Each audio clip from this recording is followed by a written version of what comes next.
নিত্য সর্বব্যাপী তার মহিমা। তথাপি বিবিধ অসুর নাশে নব নব রূপে তার আবির্ভাব ঘটে বারংবার। কখনো তিনি মহিষাসুর মর্দন করেন মহালক্ষ্মী রূপে, কখনো বা মহা সরস্বতী রূপে শম্ভু নিশুম্ভকে বধ করেন, আবার কখনো মহাকালী রূপে জগতের সকল অশুভ শক্তিকে হ্রাস করেন।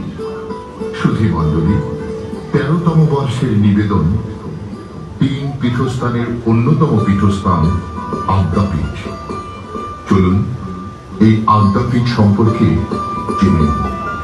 বাংলাদেশের চট্টগ্রাম থেকে পশ্চিমবঙ্গের কলকাতায় কবিরাজি পড়তে আসেন অন্নদাচরণ ভট্টাচার্য, যিনি অন্নদা ঠাকুর নামে বহুল পরিচিত। তারপর একদিন তার দেখা হলো জগৎগুরু শ্রীরামকৃষ্ণ পরমহংসদেবের সাথে। জয় মা, জয় মা। তোর তো কবিরাজির ব্যবসা হবে না রে বাবু। জয় মা। কেন ঠাকুর, কেন? কি এমন হলো যে আমার কবিরাজি বিদ্যা অর্জনটাই তুচ্ছ হয়ে গেল? ওরে ওরে অন্নদা, তোর হাত ধরে যে মা আদ্যাশক্তি প্রতিষ্ঠিত হয়। জয় মা, জয় মা। তারপর ঠাকুর রামকৃষ্ণদেবের নির্দেশে অন্নদা ঠাকুর ইডেন গার্ডেন্সে ঝিলের দুধ দিয়ে এক 18 ইঞ্চি মায়ের কুষ্ঠি পাথর মূর্তি খুঁজে পান। তারপর রামনবমী রাতে অন্নদা ঠাকুর স্বপ্নদেশ পান। অন্নদা, কাল যে বিজয়া দশমী, তুমি আমাকে গঙ্গায় বিসর্জন দিও।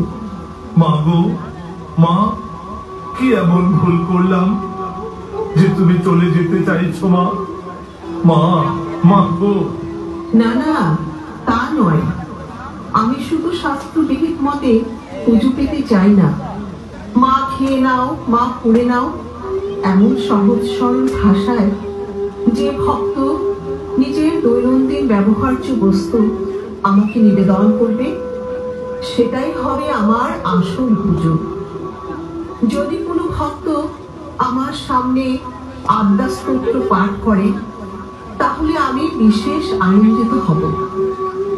তারপর মায়ের মুখ নিঃসৃত সেই আদ্যস্তোত্র অন্নদা ঠাকুর নিজ হাতে লেখেন, যা আদ্যস্তোত্র নামে ব্যাপক